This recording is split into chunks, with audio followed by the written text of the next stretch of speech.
왕이신 나의 하나님, 내가 주를 높이고 영원히 주의 이름을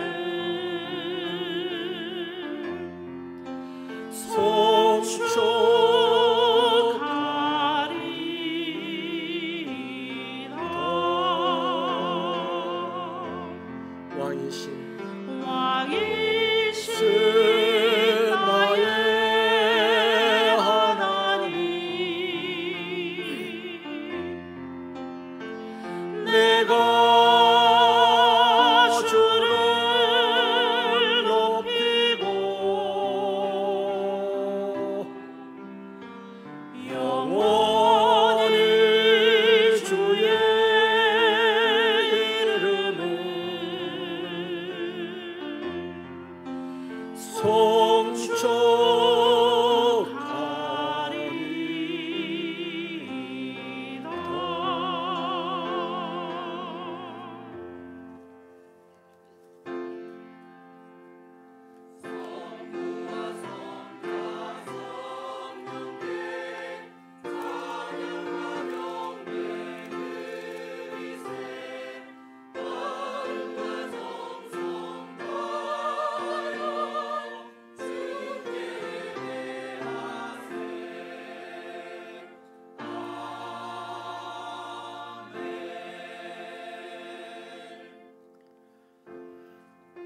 나를 사랑하는 자들이 나의 사랑을 입으며 나를 간절히 찾는 자가 나를 만날 것이니라. 하나님 감사합니다.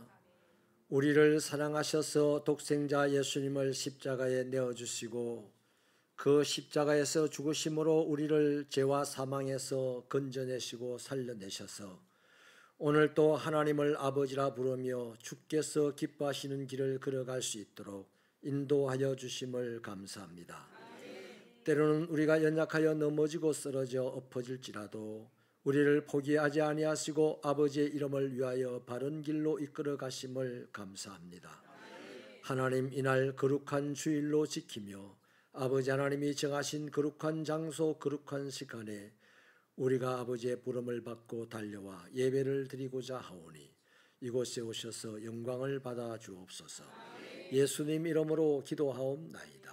아멘. 나는 전능하신 아버지 하나님 천지의 창조주를 믿습니다.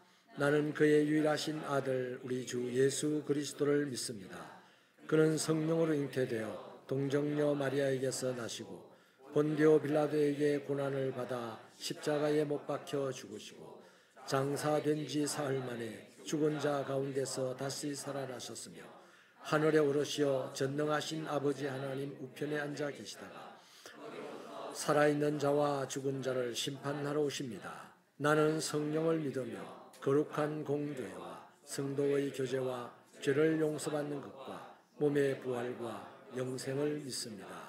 아멘. 성시교독은 83번입니다. 83번 빌립보서 4장이 되겠습니다. 주 안에서 항상 기뻐하라. 내가 다시 말하노니 기뻐하라.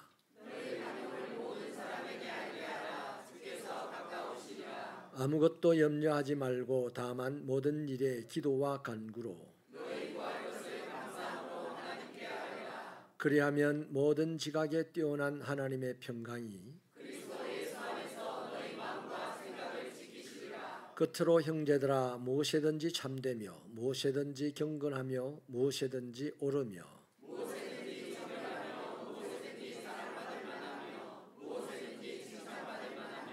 무슨 덕이 있든지 무슨 기림이 있든지 이것들을 생각하라. 다 같이 그리하면 평강의 하나님이 너희와 함께 계시리라. 아멘. 자리에 앉으시겠습니다.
우리 이 시간 마지막 주님의 은혜를 생각하며 함께 찬양하기 원합니다. 우리가 주님의 은혜가 없이는 살아갈 수 없음을 이 시간 함께 고백하기 원합니다.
모든 것이 흑암 속에 잠든 혼돈의 시간에서 긴 세월 사랑이 생명이 되어 만물과 함께 밝은 빛 아래 살게 하신 여호와 하나님을 찬양합니다. 생명이 어디로부터 어디로 가는지 모르는 죽은 영혼의 땅에서 그 빛의 시종을 아는 산자로 하나님이 입혀주신 옷을 입고 주의 인도함을 따라 천국 소망을 품은 예배의 자리로 부르시니 감사합니다. 머물다가 가는 이 세상 살아온 날들의 속내를 들여다보면 배타버리고 싶은 불결한 삶의 찌꺼기들로 심히 부끄럽고 죄스러움에 머리 조아리며 강구드리오니 주의 사랑으로 허물을 가려주시고 우리가 주를 향한 선한 일만 기억하여 주소서.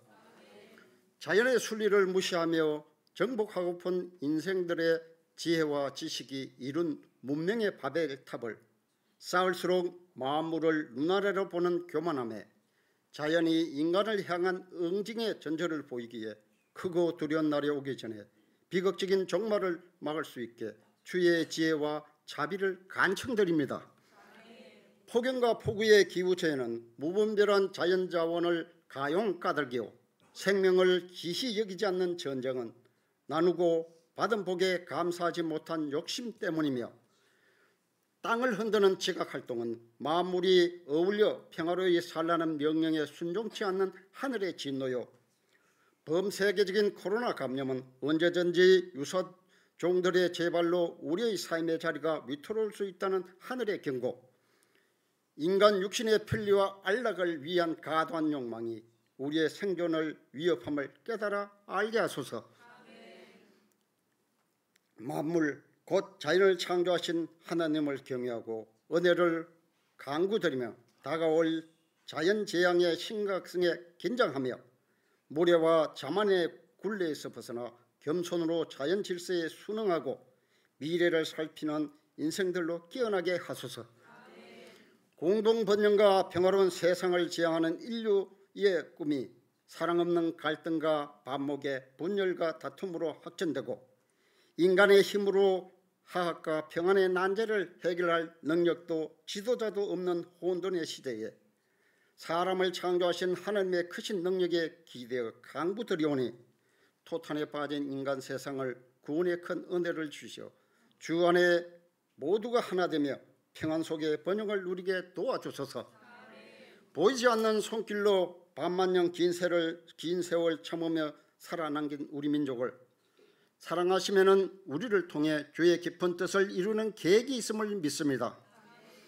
우리의 앞길을 인도하시는 하나님, 분단된 조국이 동족 간의 대치와 함께 좌우 진영의 격한 대립으로 나라의 장래가 심히 염려되오니 만민 속에서 민족의 싹을 키워 풍요롭게 하신 주님, 분열과 상실로 실족해 하는 때에 믿는 자들로만이라도 하나의 미랄이 되어 풍성한 새로운 나라를 열어가는 밑거름이 되게 하소서. 이 시대가 시끄럽고 소망 없는 세상임에도 말없이 천국 샘터 생명수를 주고 진리의 씨를 품고 영혼이 깊이 잠든 항만 땅을 찾아 씨를 뿌리고 물 주며 성실과 진실의 땀방울로 하늘에서와 같이 땅에서도 주의 영광을 이루고자 애쓰시는 선교사님들이 가시는 그 길이 축복이 있기를 소원합니다. 세상이 왜 이래 탓하지 않고 우리 몸된 교회를 위해 희생과 헌신의 십자가를 등에 지고 세파의 비탈길을 오른 목회자들과 봉사자들, 그들의 기도와 수고가 험한 시기를 이겼으며 함께 부르짖는 중보는 삶에 상처받은 영혼들을 위로로 어려움을 나누고 예배의 자리로 왕의 기한을 송축하는 찬양대의 선율은 너와 나를 하나로 묶는 성령의 교통함이 있는 여기를 진실로 하나님의 집이라 칭함을 받는 축복을 내려 주옵소서. 뜨거운 열기와 비바람은 우리를 괴롭혀 힘들게 하지만 지치지 않고 남은 여름 사역도 더위를 이길 것이며 서늘한 가을 바람이 불면 이 또한 지나가지만 늘 지난 시간 속에서 교훈을 찾고 주의 뜻을 살펴 눈안에 티끌을 보지 않고 앞에 있는 들보를 보는 지혜로 미래의 소망과 믿음을 가슴에 품는 예배가 되길 우리 주 예수 그리스도 이름으로 기도드립니다. 아멘.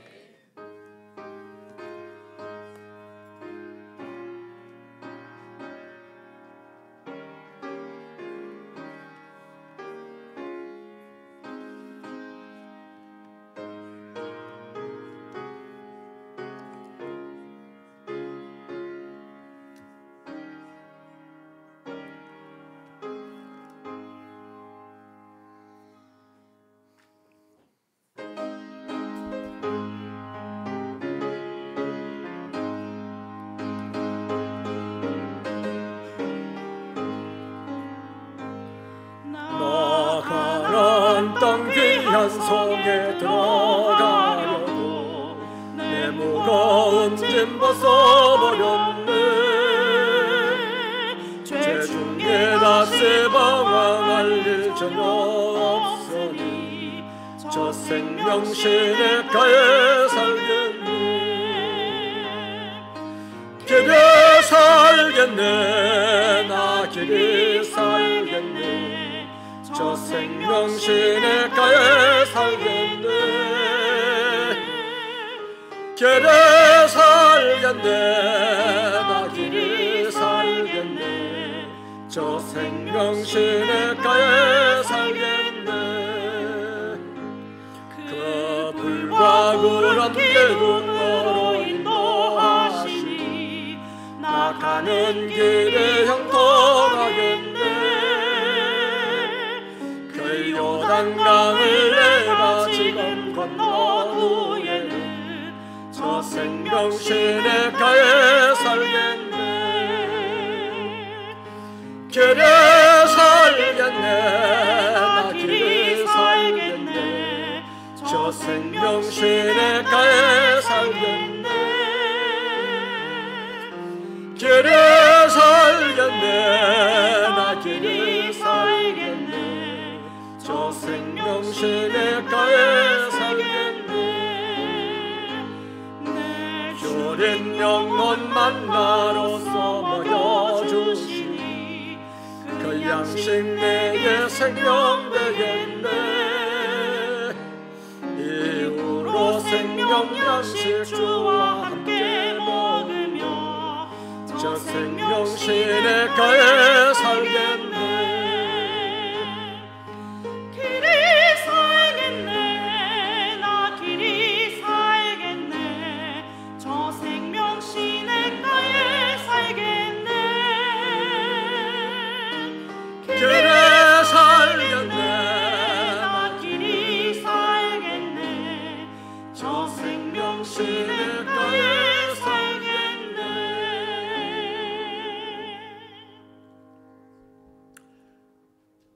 우리의 길이 되시고 생명이 되신 아버지 하나님, 이 시간 아버지 앞에 시간을 들여 예배를 드립니다. 하나님이여, 짧은 시간을 드리는 이 순간 우리의 마음을 다하여 드리오니 영원한 생명을 누리는 복으로 채워 주옵소서.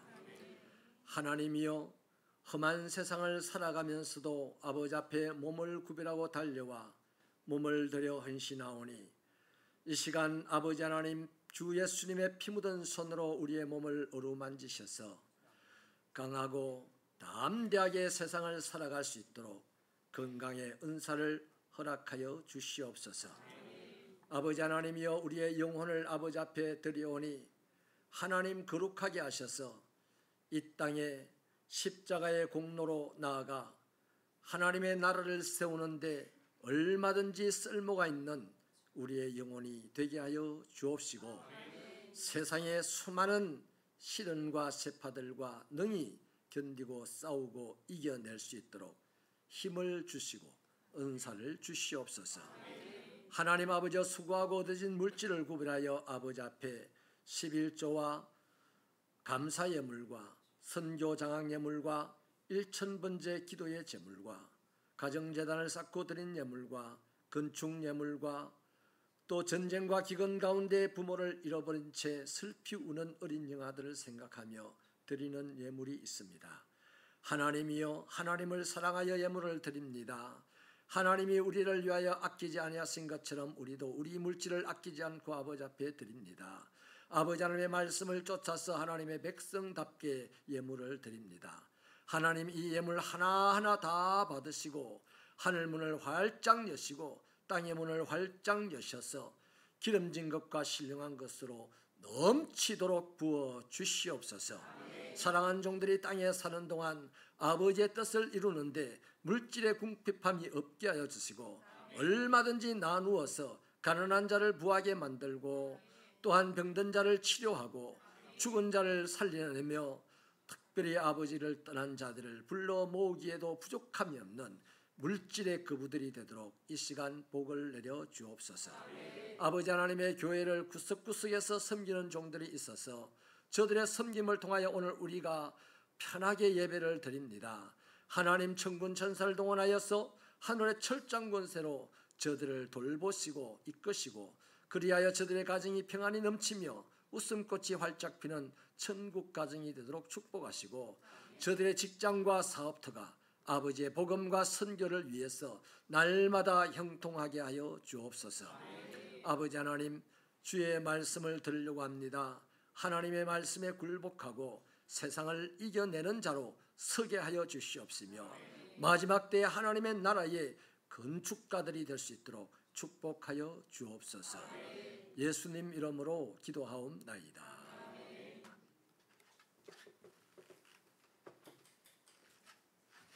교회 소식을 나누겠습니다. 주보를 펼쳐주세요. 예배와 모임입니다. 다음 주일 오후 2시 반부터 성경공부 교리반 2기가 시작이 되겠습니다. 알림입니다. 청년부 8차 단기 선교 다녀와서 오늘 이 시간에 보고를 드리도록 하겠습니다. 제2차 119 세일의 기도운동을 이제 시작하겠습니다. 9월 3일부터 23일까지 3주간 시작되는데 방법은 한 분이 매일 한 분을 선택하셔서 그를 위해서 9분 동안 중보기도하는 것입니다. 안내 데스크에 비치된 신청서를 작성해서 사무실로 제출해 주겠는데 오늘은 첫날이라서 여러분의 처음 마음을 하나님께 드리라고 주보에 내피로 넣었습니다. 다음 8월 27일까지 신청을 해주시면 좋겠는데 가능하면 오늘 다 신청을 하시고 하나님께 헌신하시기를 바랍니다. 광고에는 없지만은 나는 너무 멀어서 어떻게 교회 와서 기도하냐. 15km 이상의 거리에 있는 사람들, 예를 들면 우리 황보국 집사 같은 분들은 굳이 교회 가지 않으시고 집에 식탁에 앉아서 아니면 침대에 머리맡을 붙들고 더 용감하면 부인 머리를 붙잡고 꼭 15분 동안 한 사람을 위해서 중보기도하면 되겠습니다. 그러나 가급적이면 하루에 새벽이든 점심때든 낮이든 저녁이든 밤이든 교회에 오셔서 15분 동안 기도해 주셔서 이 교회를 하나님 외롭지 않도록 덩그러니 세워두지 않는 저와 여러분의 21일이 되기를 부탁합니다. 아동부 성경학교가 19일 토요일부터 20일 주일 사이에 세빈누리와 세빈마루에서 있겠습니다. 많이 기도해 주시기 바랍니다. 저는 오늘 오후 4시에 두촛대교회 사직교회 합병 예배에 참석하겠고 목요일에는 명성교회에서 있는 114 기도운동에 참석하고 오겠습니다. 미담이 있습니다. 우리 김도원 청년이 봉사부가 여름에 맛있는 밥을 해주셔서 감사하다고 봉사부에 후원금을 보내주셨습니다. 대단히 감사합니다. 우리 청년이 또 이렇게 기특하네요. 고맙습니다.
하나님의 말씀은 느헤미야 1장 1절부터 11절입니다.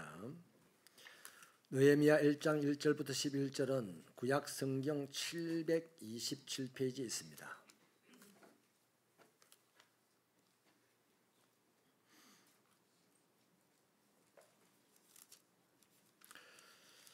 우리 이 계시의 말씀을 다 함께 읽으시면서 하나님의 신령하시고 복주시는 음성 듣게 되기를 바랍니다. 시작. 하가랴의 아들 느헤미야의 말이라. 아닥사스다 왕 제20년 기슬러월에 내가 수산궁에 있는데 내 형제들 가운데 하나인 하나니가 두어 사람과 함께 유다에서 내게 이르렀기로 내가 그 사로잡힘을 면하고 남아있는 유다와 예루살렘 사람들의 형편을 물은즉 그들이 내게 이르되 사로잡힘을 면하고 남아있는 자들이 그 지방 거기에서 큰 환난을 당하고 능욕을 받으며 예루살렘 성은 허물어지고 성문들은 불탔다 하는지라. 내가 이 말을 듣고 앉아서 울고 수일 동안 슬퍼하며 하늘의 하나님 앞에 금식하며 기도하여 이르되 하늘의 하나님 여호와 크고 두려우신 하나님이여 주를 사랑하고 주의 계명을 지키는 자에게 언약을 지키시며 긍휼을 베푸시는 주여 간구하나이다. 이제 종이 주의 종들인 이스라엘 자손을 위하여 주야로 기도하오며 우리 이스라엘 자손이 주께 범죄한 죄들을 자복하오니 주는 귀를 기울이시며 눈을 여시사 종의 기도를 들으시옵소서. 나와 내 아버지의 집이 범죄하여 주를 향하여 크게 악을 행하여 주께서 주의 종 모세에게 명령하신 계명과 율례와 규례를 지키지 아니하였나이다. 옛적에 모세에게 명령하여 이르시되 만일 너희가 범죄하면 내가 너희를 여러 나라 가운데에 흩을 것이요 만일 내게로 돌아와 내 계명을 지켜 행하면 너희 쫓긴 자가 하늘 끝에 있을지라도 내가 거기서부터 그들을 모아 내 이름을 두려고 택한 곳에 돌아오게 하리라 하신 말씀을 이제 청하건대 기억하옵소서. 이들은 주께서 일찍이 큰 권능과 강한 손으로 구속하신 주의 종들이요 주의 백성이니이다. 주여 구하오니 귀를 기울이사 종의 기도와 주의 이름을 경외하기를 기뻐하는 종들의 기도를 들으시고 오늘 종이 형통하여 이 사람 앞에서 은혜를 입게 하옵소서 하였나니 그때에 내가 왕의 술관원이 되었느니라. 아멘. 이 시간에는 청년들 단기 선교 보고를 하도록 하겠습니다. 영상을 봐주시면 되겠습니다. 찬양 높이 계신 주께 우리 맘을 열어 높여 모든 영광 돌리세. 주 사랑하는 자 다 주께 나와 높이세. 주를 내 영원해.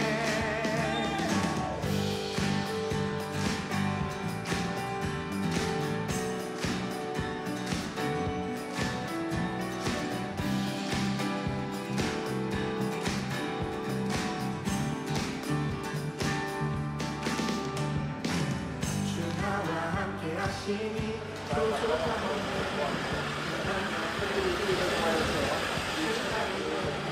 그의 거리로 날 인도하네. 내 영혼 노래해.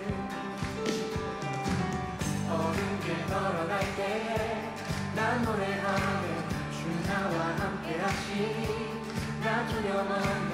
주의 선함과 인자하시니 평생 날 따르니. 찬양 높이 계신 주께 우리 맘을 열어 높여 모든 영광 돌리세. 주 사랑하는 자 다 주께 나와 높이세. 주를 내 영원해. 찬양 높이 계신 주께 우리 맘을 열어 높여 모든 영광 돌리세. 주 사랑하는 자 다 주께 나와 높이세. 주를 내 영원해. 주 나와 함께 하시니 부족함 없네. 그가 나를 이끄시니 주 따를 때에 의의 거리로 날 인도하네.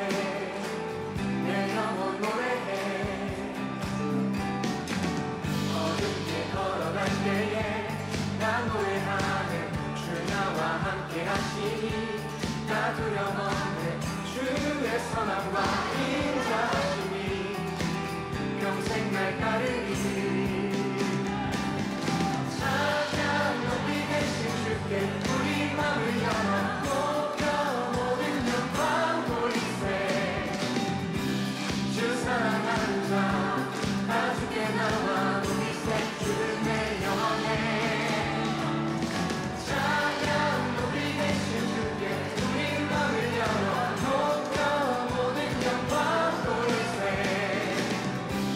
주 사랑하는 자 다 주께 나와 우리세 주를 내 영원해 그래서 나는 눈이 영원 주가 붙잡아주시니 우린 쉬지 않으리 이 길의 끝이 있으니 한 걸음 한 걸음 주와 함께 걸으리 우리의 걸음이 끝나는 그날 그 순간 함께 하시니 우릴 안아주시리 더 이상 눈물 없으리 당신의 그날 안에서 이제 영원히 주품 안에서 우리 찬양하겠네. 예, 단기 선교를 늘 다니면서 아주 우리 이 실제적으로 제가 경험하고 좋다 싶은 것이요, 유익하다 싶은 것이 있는데 뭐냐면 많이 웃더라는 겁니다. 입이 찢어지도록 웃어요. 평상시에는 시무룩하신 분들도 단기 선교에만 가면 선교만 가면 그냥 활짝 웃어요. 또 돌아오면 또 시무룩해집니다. 그래서 1년에 한 번씩 단기 선교를 감으로 활짝 웃도록 해주는 것이 저의 선교 사역의 중요한 모티브이기도 합니다. 우리 청년들 정말 수고 많이 하셨는데 박수 한번 주세요. 네, 우리 새벽교회는요 이렇게 말을 하는데도 시무룩한 표정으로 앉아 계신 분이 있어요. 네, 우리 새벽교회는 적어도 2년에 한 번 아니면 3년에 한 번, 교회는 매년 가겠습니다. 여러분은 형편이 거기까지 안 된다 싶어서 2년에 한 번 아니면 3년에 한 번은 다 단기 선교 다녀오시기를 바랍니다. 여행도 다니고 하는데 우리는 또 여행 가자니 그렇고 선교 여행을 가서 하나님도 기쁘시게 하고 내 인생도 윤택해지고 행복해지는 역사가 있으시기를 축복이라고 믿으시면 아멘. 네, 감사합니다. 이제 우리 어린 다음 세대들을 축복하도록 하겠습니다.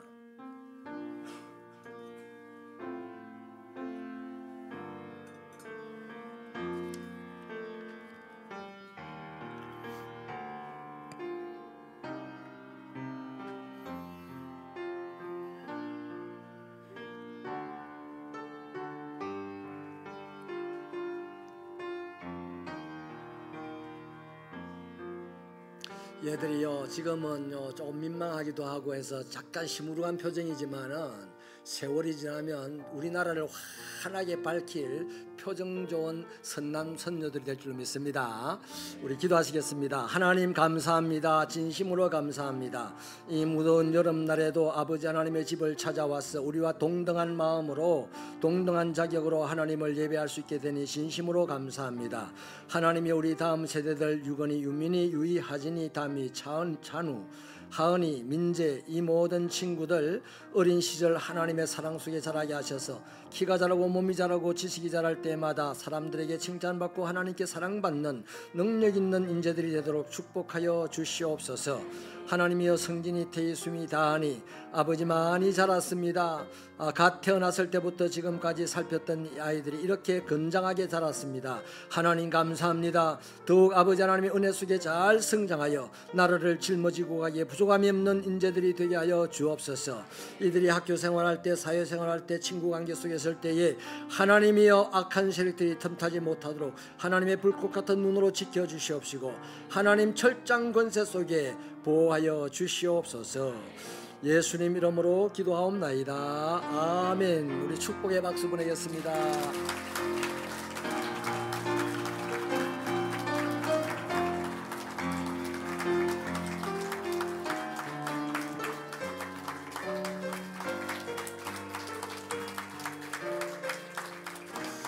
감사합니다. 조선 중기 시대에 광해군은 주색 잡기에 빠져서 폭정에 폭정을 더하였고, 또 탐관 오리들은 법에도 없는 세금을 물려서 백성들은 도탄에 빠졌습니다. 거기다가 돈이나 있는 사람들은 고리 대금업에 몰두했고, 온 나라에 중병이 퍼져서 거리에는 시체들이 뒹굴기도 했습니다. 이럴 때에 희망의 아이콘 하나가 있다면 얼마나 좋겠습니까? 그러나 희망의 아이콘이 없었습니다. 그래서 허균이는 홍길동전이라는 소설을 써서 가상의 인물 홍길동을 나라의 희망의 아이콘으로 삼았고, 그리고 우리 대한민국 역사가 이어져 오면서 나라가 힘들 때마다 홍길동이 같은 인물들을 찾곤 했었어요. 나라가 힘들 때 홍길동전, 임꺽정 이런 책들이 잘 팔렸다고 합니다. 1990년대는 나라가 많이 힘들었고, 그때에 정치적으로 또 사회적으로 힘들었는데 사람들이 또 희망의 아이콘을 찾았어요. 공교롭게도 그때 탈옥수 신창원이라는 사람이 있었는데 그 신창원의 인기가 대단했습니다. 사랑하는 여러분, 아무튼 나라가 힘들게 되면 교회는 희망의 아이콘이 되어야 됩니다. 사람들이 힘들게 살아가는 모습을 볼 때 그 사람의 눈에 그리스도인은 희망의 사람으로 보여야 합니다. 이스라엘도요, 유다가 멸망한 지 140년이 지난 시점인데도 여전히 그들의 상황은 질이 멸렬했습니다. 이러한 시기에 세계를 호령하였던 파사 제국에서 태어나 권력의 실세 중에 한 사람이 된 느헤미야라는 사람이 있어요. 유다인이죠. 아닥사스다 왕의 술 맡은 관원장이었는데 오늘의 직책으로 보면 비서실장급에 해당되는 사람이었습니다. 나름의 권력자였죠. 이 사람이 누구도 회복시킬 수 없었던 이 지경의 이런 조국 예루살렘과 또 그 예루살렘 사람들을 다시 일으키는 희망의 아이콘이 되었습니다.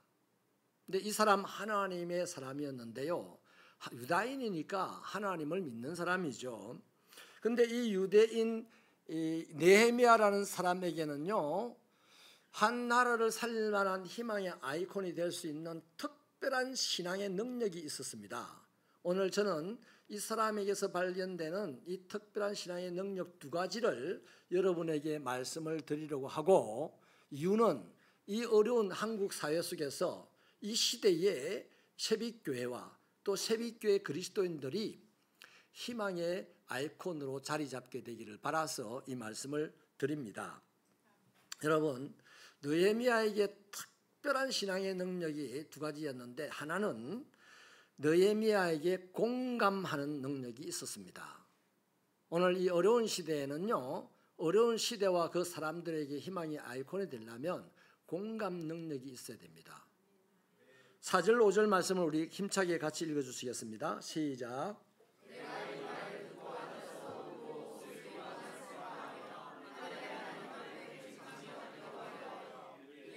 하늘의 하나님 여호와, 크고 두려우신 하나님이여, 주를 사랑하고 주의 계명을 지키는 자에게 언약을 지키시며 긍휼을 베푸시는 주여 간구하나이다.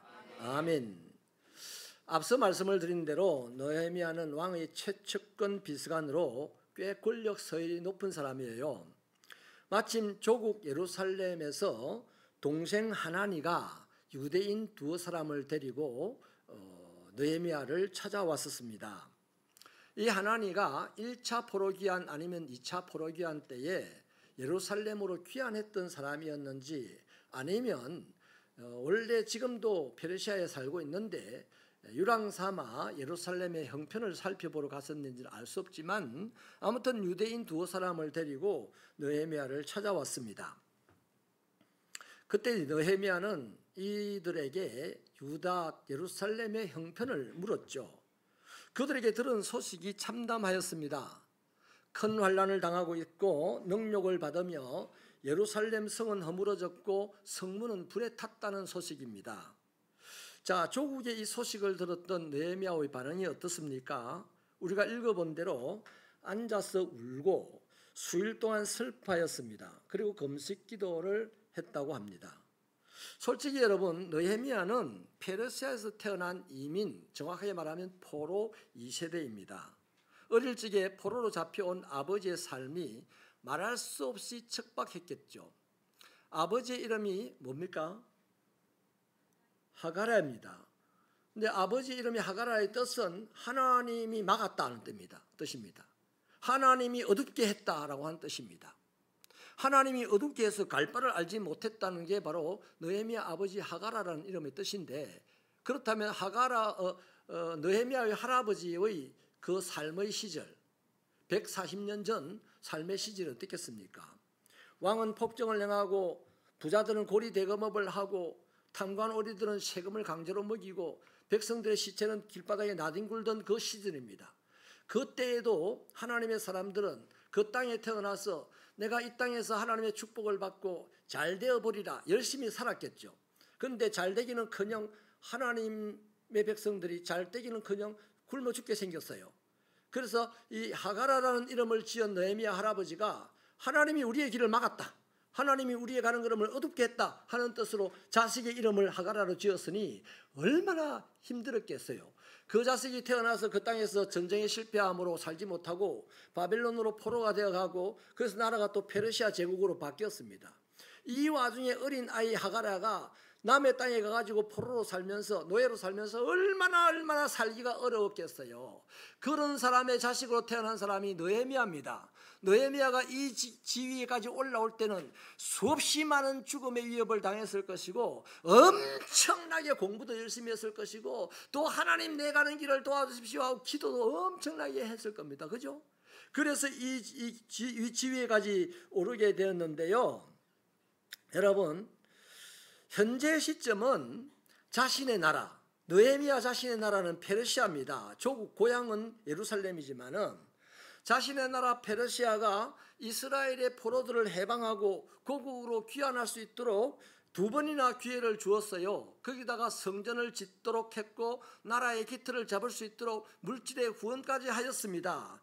그만큼 도와줬는데도 아직 그렇게 질이 멸렬한 상황이라고 하니, 이쯤 되면요, 보통 사람 같으면요 실망하고 짜증날만 합니다. 근데 실망을 하고 짜증을 낼만 해요. 이런 소식을 들었을 때 조국과 조상이 나에게 도대체 해준 게 뭔데 나를 오늘 이렇게 심란하게 만드느냐, 기껏 포로로 잡혀와서 죽도록 고생을 하고 내가 여기까지 왔는데 또 내 마음을 이렇게 흔들어 놓느냐. 차라리 조국과 동족들을 생각하면 치가 떨릴 수 있는 감정이 생길 수도 있는 상황입니다. 여러분, 그런데 지금 느헤미야는 조국의 상황을 듣고 뭐라고 합니까? 슬픔을 가누지 못하고 울면서 금식하고 기도를 합니다. 이것이 바로 공감 능력입니다. 여러분, 이 시대 한국 교회가 왜 세상의 조롱을 받습니까? 세상이 왜 교회가 없어도 된다고 합니까? 교회에 없는 것이 있어서 그렇습니다. 교회가 세상의 아픔에 공감하지 못하기 때문입니다. 지적질은 잘합니다. 너희들이 죄를 짓어 그 꼴났다 그러는 거예요. 여러분, 이태원 참사로 말미암아 젊은 청년들이 수백 명이 죽음을 당했을 때, 그들이 죽음을 당했었고 그들의 가족들이 얼마나 슬펐겠습니까? 교회는 슬퍼하지 않았어요. 교회는 뭐 했습니까? 더러운 귀신 문화에 서해가지고 귀신들하고 장난하고 놀다가 끝장났다, 심하면 잘 죽었다 하지 않았습니까? 그들의 부모가 슬퍼서 지금도 대학 밑에서 데모를 합니다. 어떻게 할 거냐? 대책을 강구하러 합니다.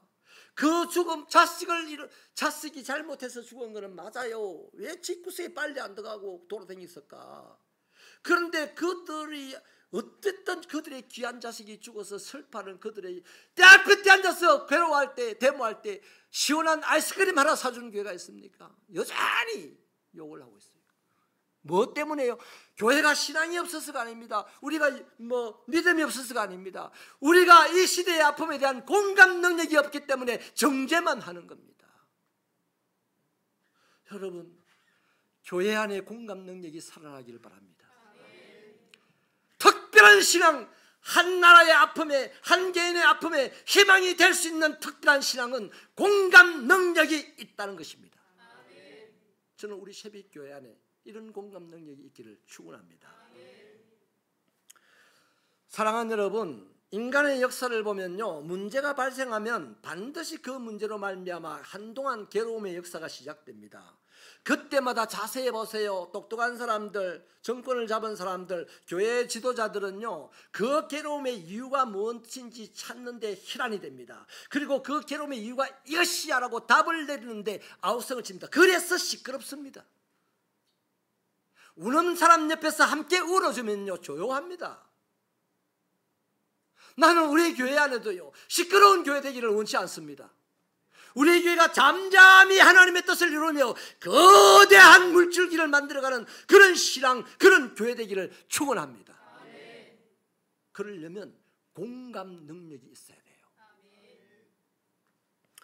사랑하는 여러분, 많은 사람들이 문제로 말미암아 괴로움이 시작됐을 때 그 문제의 원인이 무엇이며 괴로움의 원인이 무엇인지 이유를 찾는다고 혈안이 되고 그것에 대한 답을 준다고 말을 하면서 세상은 여전히 문제는 해결되지 않고 어려움은 사라지지 않고 세상은 그냥 시끄럽기만 합니다. 그러나 역사 속의 나라를 구한 인물들을 가만히 보십시오. 다릅니다. 그들은 하나같이 괴로운 현실에 공감하고 그 현실에 참여합니다. 성경에도 오십시오. 블레셋과 이스라엘의 전쟁이 있었습니다.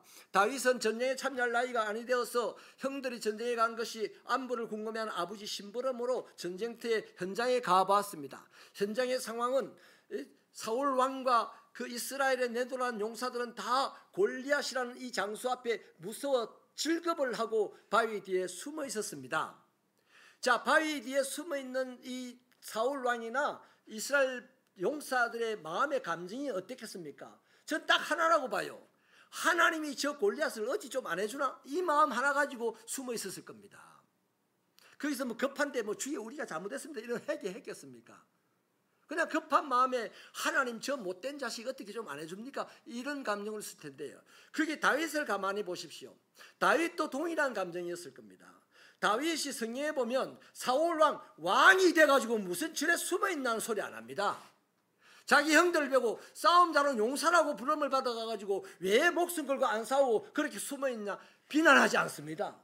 나는 다윗의 이 모습이 위대한 희망의 모습이라고 봅니다.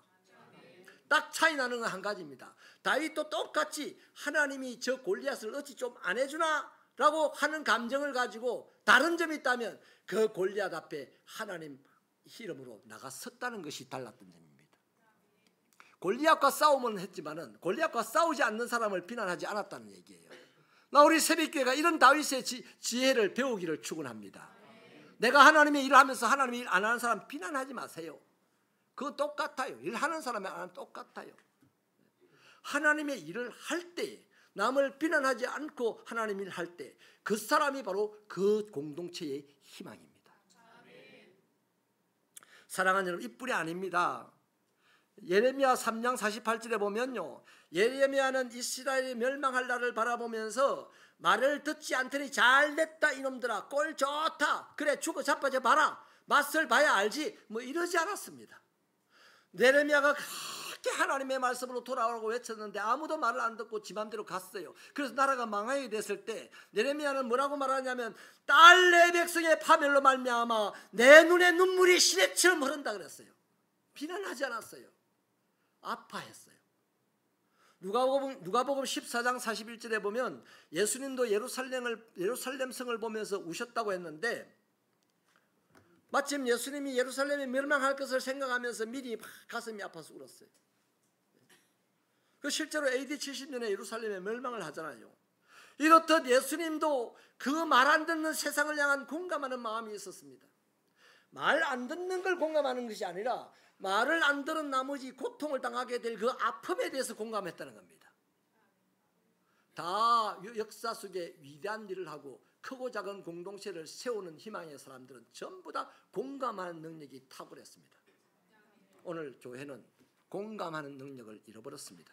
그래서 쓸모없는 소금처럼 밟힐 뿐입니다. 우리도 마찬가지예요. 공감하는 능력을 잃어버렸기 때문에 교회가 힘이 없어집니다. 저는 다시 한번 요청합니다. 새벽교회 사랑하는 성도 여러분, 공감하는 능력을 회복하는 신앙이 되기를 축원합니다. 아픈 사람 보고 왜 아픈지 이유는 아픈 사람이 잘 알아요. 근데 아파서 괴로운 사람, 그 괴로움에 함께 참여하는 것이 공감입니다. 네가 이래서 아픈 거야, 그 말 안 해도 알아요. 사랑하는 여러분, 느헤미야는 이렇듯 조국과 동포의 슬픈 상황을 비난하지 않았습니다. 공감했습니다. 현대 사회는요, 다양한 상황 속에서 고통당하는 사람들이 많습니다. 그들이 왜 고통을 당해야 하는지 이유를 말하는 사람도 많아요. 그래서 세상은 온통 지금 소란합니다. 하지만 고통당하는 사람이 많아진 이 시대가 필요로 하는 사람과 단체는요, 그들의 아픔에 공감해주는 단체, 그들의 아픔에 공감해주는 개인을 필요로 합니다. 그렇습니다. 나라 사랑이든 민족 사랑이든 가족 사랑이든 교회 사랑이든 그 나라 사랑, 민족 사랑, 가족 사랑, 교회 사랑 말할 수 없이 다 잘 알죠. 그런데요, 무슨 사랑이든지 사랑은 공감하는 데서부터 시작이 됩니다. 공감하지 않으면요, 말만 사랑이지 사랑 안 합니다. 오히려 사랑이라 놓고 미워합니다. 두 번째는요, 느헤미야에게는 중보 기도하는 능력이 있었습니다. 예레미야의 신앙의 탁월한 점은 중보 기도의 능력이 있다는 겁니다. 현실을 공감하는 것으로 끝을 내면요, 사람이요, 어떤 사람이 되면 휴머니스트가 됩니다. 데모꾼이 됩니다. 이 현실을 공감하면요, 사람이 좋아가지고 휴머니스트가 되고 또 데모를 막 합니다. 그래서 그 공감은 하지만 여전히 세상이 시끄러워요. 데모꾼들 때문에 세상이 시끄럽잖아요. 휴머니스트들, 그린피스들 보세요. 막 다니면서 와 열심히 합니다. 우리가 공감할 수 있는 자연보호 활동을 합니다. 근데 시끄러워요. 그 이유가 다 따로 있습니다. 공감하는 것으로 끝을 내면 여전히 세상의 소란의 주범이 될 뿐입니다. 그런데 느헤미야는요, 그 이스라엘의 상황의 슬픔을 공감하고서 슬퍼하고 눈물 흘리고 금식기도 했잖아요. 이런 공감을 하는 걸 끝나지 않고 중보 기도하는 쪽으로 예레미야가 방향을 틉니다. 우리 6절을 같이 읽겠습니다. 6절 시작.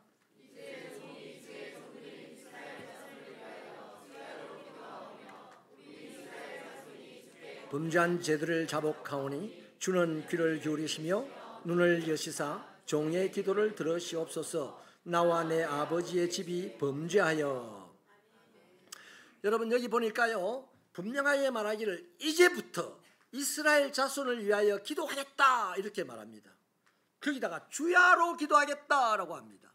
심지어 예루살렘의 지금 형편이 조상의 범죄 탓이라고 말하지 않죠. 나와 내 아버지의 집에 범죄하였다 이렇게 말합니다. 다시 말하면 자신의 현재 자신들과 과거의 이스라엘 그 범죄한 집단들과 동일시한다는 겁니다. 하나로 묶었다는 겁니다. 여러분, 예수님이 죄인 우리를 하나로 묶어버렸어요. 당신과. 그래서 우리 그리스도인이 된 거예요. 이런 데까지 이르는 신령한 믿음이 있으시기를 축원합니다. 우리 교회 아픈 사람들과 나를 하나로 묶으세요. 그게 바로 중보기도입니다. 여러분, 느헤미야는 예루살렘에서 태어나지도 않았어요. 페르시아에서 태어났고 자랐고 아직 한 번도 예루살렘에 가본 적도 없어요. 그런데 예루살렘의 멸망과 오늘의 이 황폐함과 자신이 묶어져 있다라고 지금 말하고 있지 않습니까? 중보기도자의 의식이 이렇습니다. 놀랍게도요, 중보기도하던 중에 이런 결론에 이릅니다. 우리 11절을 같이 읽겠습니다. 11절 시작. 종의 기도와 주의 이름을 경외하기를 기뻐하는 종들의 기도를 들으시고 형통하여 이 사람들 앞에서 은혜를 입게 하옵소서 하였나니 그때에 내가 왕의 술관원이 되었느니라. 아멘. 이 말씀은 뭔 말입니까? 자기가 가겠다는 말씀입니다. 여러분, 그 위험한 곳입니다. 140년 동안 무너진 채 방치되어 있는 성벽을 세우러, 불탄 문을 다시 고쳐 세우러 자기가 가겠다는 거예요. 이 사람이 누굽니까? 지금 페르시아의 굉장한 권력자입니다. 그러므로 페르시아의 권력자가 간다는 것은 상상할 수 없는 일이잖아요. 왕이 허락해야만 갈 수 있는 일이고, 또 가다 보면 예루살렘에 가는 길에, 그 1400여 킬로 되는 그 길에 산발랏이나 도비아 같은 적들이 매복을 하고 있다가 유다인이 온다는 소식을 듣고, 그것도 지도자라는 소식을 듣고 죽일 수도 있습니다. 무엇보다도 자기의 그 위대한 직책을, 지위를 내려놔야 됩니다.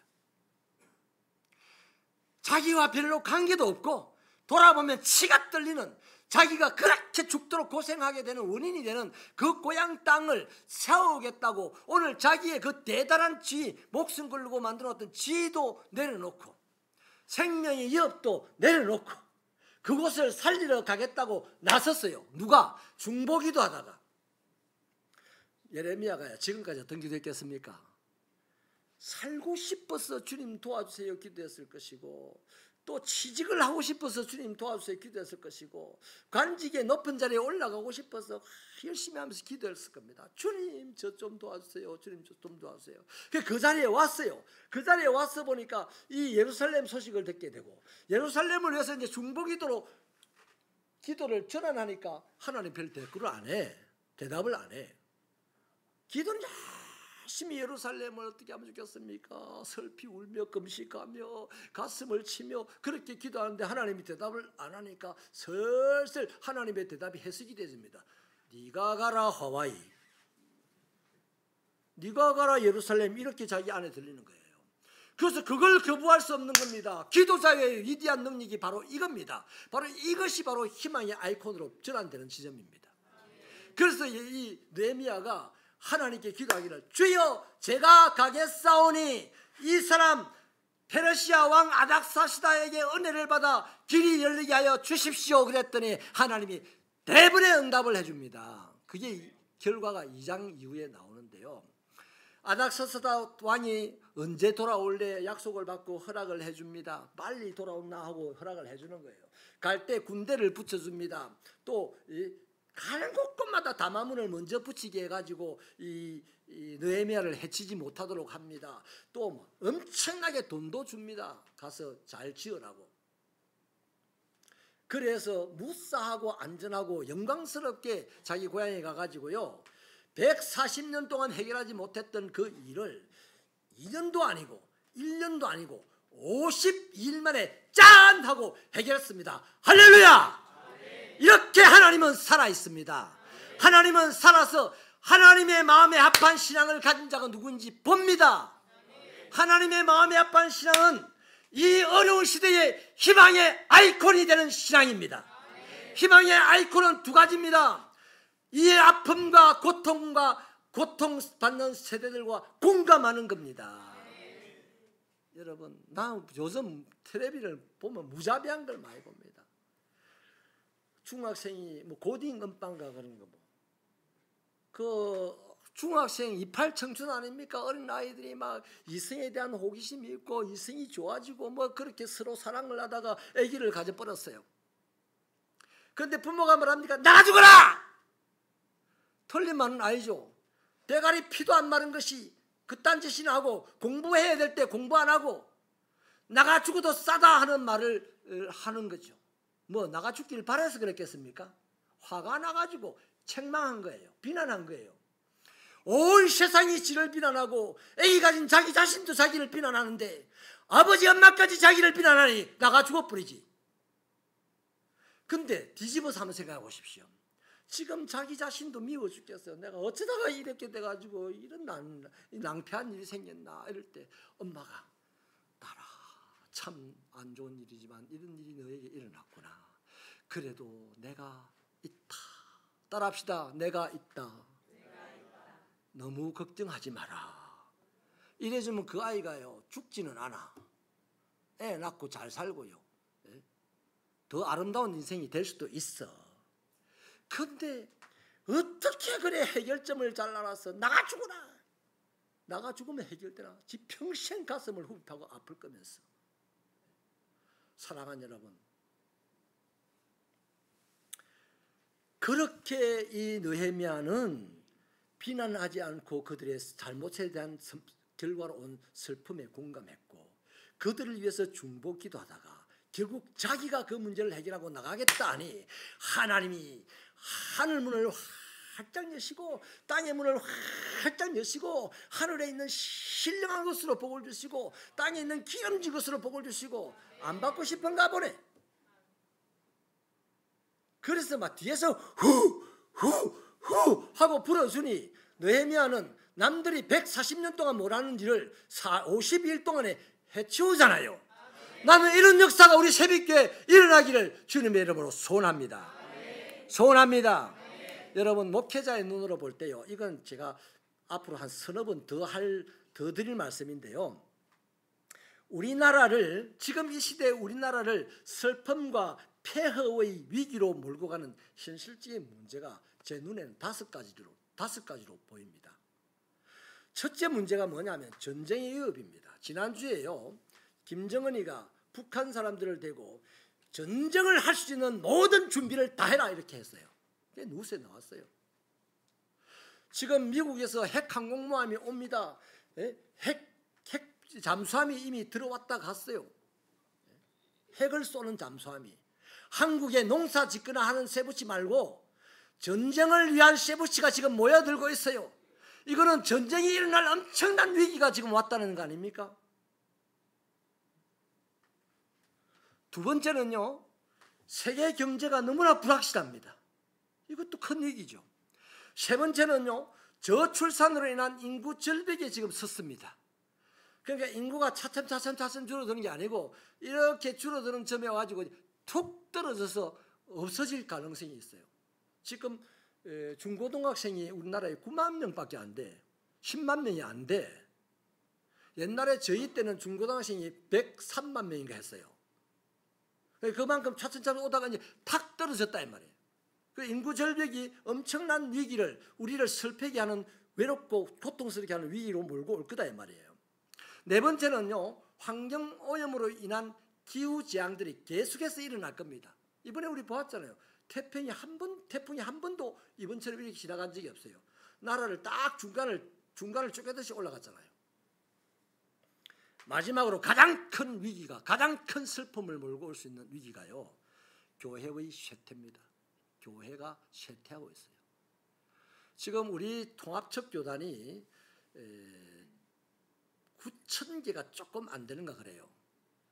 근데 9,000개 가까이 되면서 380여만 명 정도 된다고 하는데, 이 9,000개 하여튼 쪽에서 다 평균치를 내보면 우리 통합척 한 교회당 교인 수가 40명 정도 된답니다.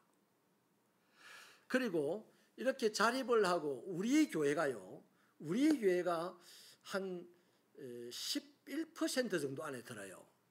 그러니까 1,200등에서 1,300등 정도 규모가 되는 게 우리 교회 사이즈입니다.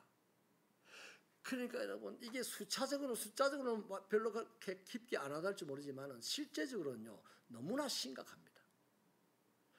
교회가 쇠퇴한다는 것은요, 중세시대 봤죠? 그런 시대 옵니다. 자, 5가지만 살펴봐도 한국 사회가 앞으로 엄청난 위기 앞에 직면해 있는데, 이 위기 사회에 정치가는 폭정을 행하고 경제인들은 자신들의 이득만 추구하고 돈 많은 사람들은 고리 대금업을 하여서 수백 채의 집을 가지고 도망을 가버려서 수많은 사람들이 자살에 이르게 하고, 역병이 돌아서 수많은 사람들이 의치 않는 죽음을 당하게 되는 이런 시대가 된 이때에 새벽교회가 무엇이 돼야 됩니까? 저와 여러분의 신앙이 무엇이 돼야 됩니까? 딱 2가지입니다. 희망의 아이콘이 돼야 되지. 뭐 하려고 예수 믿어요? 뭐 하려고 교회 다닙니까? 뭐 하려고 예배 드립니까? 희망의 아이콘이 되기를 축원합니다. 그래서 저는 세일의 기도회를 준비합니다. 오늘 첫 마음은 하나님 주신 마음이라서 첫 마음을 적으세요. 하나님 마음만 이루어집니다. 사람의 마음이나 사단이 주는 마음은 안 이루어져요. 세상을 시끄럽게만 할 뿐입니다. 여러분이요, 기도해야 될 때입니다. 나라를 위하여, 약한 자를 위하여, 슬픈 당한 자를 위하여. 나는 아무렇지도 않으니까 다 지 같다고 생각하지 마세요. 기도해야 될 때입니다. 그들의 아픔에 공감할 줄 알아야 됩니다. 네가 이래서 안 된다, 너는 이래서 잘못된 거다, 제발 좀 하지 마세요. 그 말 하는 사람이 제일 잘못된 사람입니다. 남의 약점과 남의 아픔에, 그것으로 오는 아픔에 공감할 줄 아시고 그를 위하여 중보기도 할 줄 아는 사람은 한 사람에게 희망의 아이콘이 되고, 한 가정의 희망의 아이콘이 되고, 한 교회의 희망의 아이콘이 되고, 한 나라의 희망의 아이콘이 될 줄로 믿습니다. 여러분, 청소부는요, 어떤 청소부가 그런 말을 하더라고요. 나의 사명은 더러워진 지구의 한쪽을 닦는 겁니다. 그 사람이 하나님의 사람이에요. 참, 스코틀랜드의 종교개혁자 존 낙스는요, 기도하는 한 사람이 기도 안 하는 한 민족을 이긴다 그래요. 영국을 부흥시켰던 누구죠? 웨슬리 목사님은요, 하나님, 내가 쓸모없는 인생이 되지 않게 하여 주십시오. 그렇게 기도하면서 100명의 기도 용서만 주신다면 내가 영국을 변화시키겠습니다 했습니다. 그런데 이분은요, 선교지에 갔다가 실패하고 도망왔던 사람이에요. 그런 사람이 하나님께 그렇게 기도해서 영국을 뒤집어 놓았습니다. 세계에 감리교라는 거대한 기독교 단체를 만든 사람이 되었습니다. 말씀을 마칠게요. 사랑하는 여러분, 나라를 사랑하는 길이 여러 가지가 있습니다. 누군가 약한 사람을 위하는 길이 여러 가지가 있습니다마는 그들의 아픔에 공감하는 것과 그들을 위하여 중보기도 하는 것만이 그들을 살릴 수 있고 그들이 희망이 되게 할 수가 있습니다. 하나님 도와주십시오. 우리 새벽교회 기도에 무장하는 교회가 되게 하여 주옵소서. 막 잔소리나 하고 큰소리나 치고 남의 잘못이나 지적하는 그런 교회가 되지 말게 하여 주시고, 아버지 하나님이여, 사람들이 어떤 모양으로 아프든지 그들의 아픔과 슬픔을 공감하는 교회 되게 하시고 신앙 되게 하여 주시고, 그들을 위하여 중보기도하는 우리들의 신앙이 되게 하여 주셔서 우리 가정도 우리 직장도 우리 교회도 우리 나라도 희망이 가득하게 만드는데 쓰임받는 하나님의 일꾼들이 되게 하여 주옵소서. 예수님 이름으로 기도하옵나이다. 아멘. 다 같이 일어나셔서 당신은 하나님의 사람 찬양하시고 축도로 예배를 마치겠습니다.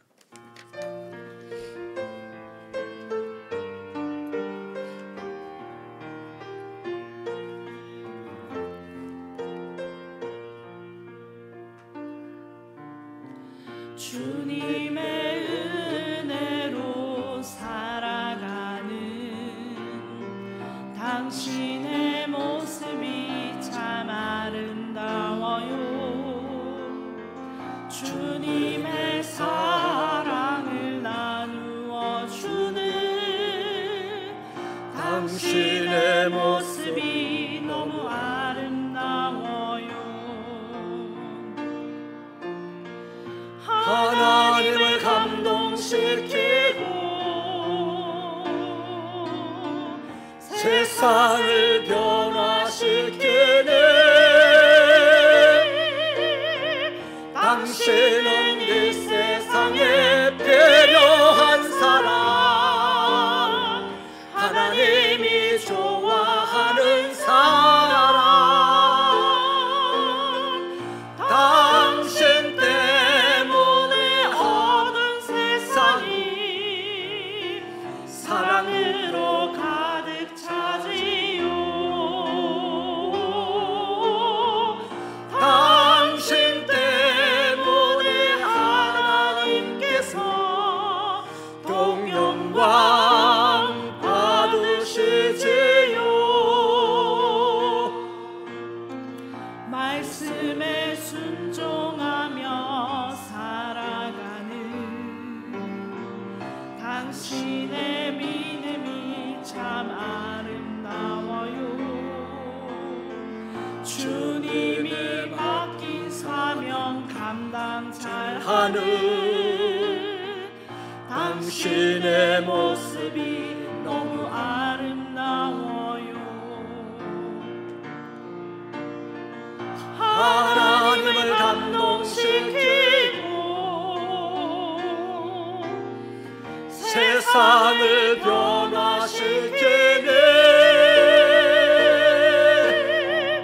당신은 이 세상에 필요한 사람,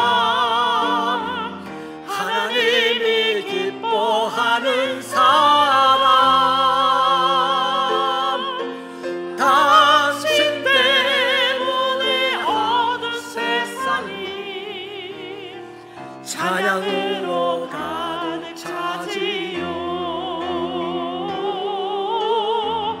당신 때문에 하나님께서 더욱 영광 받으시지요.